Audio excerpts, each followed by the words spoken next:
Hi, it's Michelle from Movement Lesson, and to answer your question is, first of all, yes, he is going into CP, but that doesn't mean that changes the way. You want us to be very aggressive.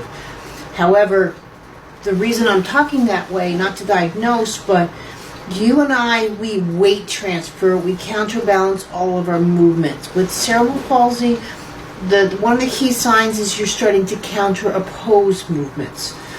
That being said, he does not have the counterbalance through the spine, like even just this simple movement, or especially through the pelvis. That's what you're seeing in sitting up. Yes, he doesn't have the balance, but we're expecting his balance to be in his upper extremities or through the hands, where it needs to be in his lower extremities, like through his pelvis and through his thighs.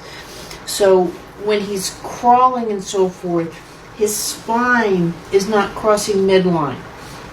So when the spine crosses midline, yes, you'll see the knees start to come and articulate that way. You get that counter, that left-right movement versus that same, and that's where the kicking is coming from again. It's that some symmetry versus that side-to-side, left to right. So with the sitting up, right, independently sitting, by the way, is coming to sitting from the lying position, which I just can't see that he's doing.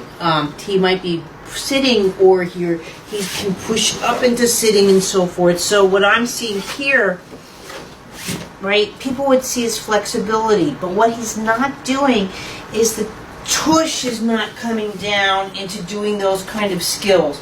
That weight transfer, right? And see where I am with my vision, that smooth weight transfer, right? So the videos, the units on sitting, but right now, when you don't learn to crawl, you don't learn to come down.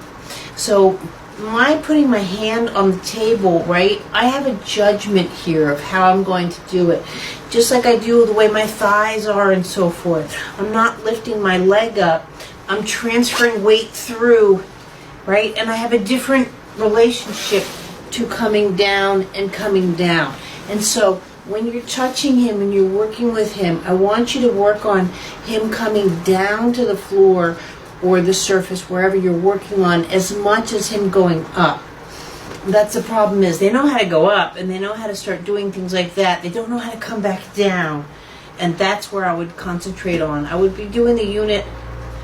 I really would go back probably to a bit more of his mobility skills, but in sitting. The unit on sitting, there's a really good one. I'll tag you on it about working on getting that spine to start to cross midline and working through his spine to work on those movements to help him with those skills. He's really smart. There's nothing wrong with that, but he's just having mobility issues that we need to address because his brain is going in the opposite direction as far as, again, counter-opposing versus counterbalancing. Thanks.